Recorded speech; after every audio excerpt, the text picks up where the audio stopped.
before the world knew him as the ruthless dictator of the Soviet Union. Before he was responsible for millions of deaths in mass purges.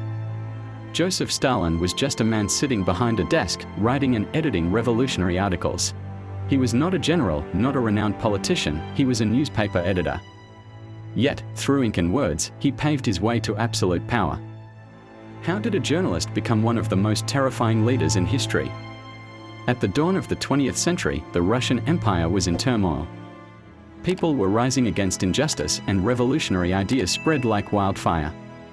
Amidst this upheaval, a young man named Joseph Jugashvili, later known as Stalin, chose the path of resistance.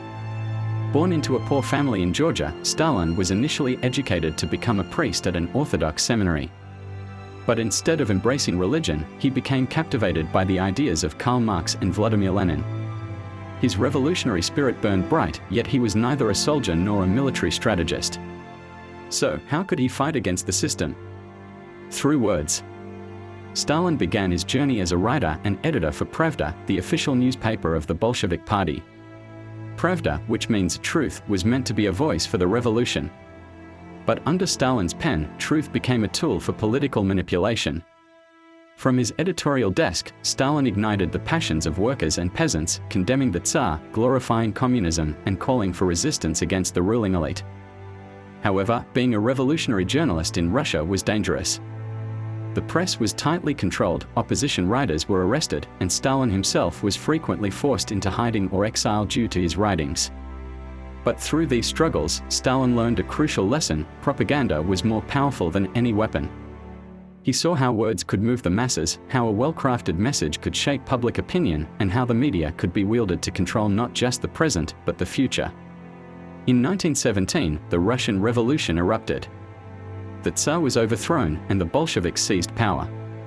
No longer just a journalist, Stalin now had a role in shaping the new government. Under Lenin's leadership, he climbed the ranks of the Communist Party. But when Lenin died in 1924, a brutal power struggle ensued. Stalin's mastery of propaganda became his greatest weapon.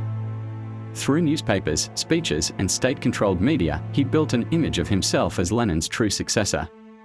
His enemies were not defeated on the battlefield but through smear campaigns, misinformation, and political purges. The journalist had become a ruler.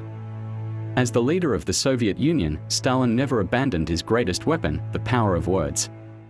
He controlled the media, ensuring that only one version of reality existed, the one that served his interests. Newspapers, radio broadcasts, films, even history books were rewritten to glorify his leadership. Anyone who challenged his narrative disappeared, often permanently. He cultivated a cult of personality, portraying himself as the great father of the nation. But behind the propaganda, there was only terror. Millions perished under his rule, executed, imprisoned, or sent to the Gulag. The Soviet people lived in fear, trapped in a world where truth was dictated by the state. History is often shaped by small choices. What if Stalin had remained a journalist? What if he had continued writing instead of entering politics? Perhaps he would have been remembered as a talented writer, not as a dictator who wrote history in blood. For more fascinating stories about world leaders, be sure to follow Secrets of World History. Follow us on our journey to uncover unforgettable and perspective-changing stories.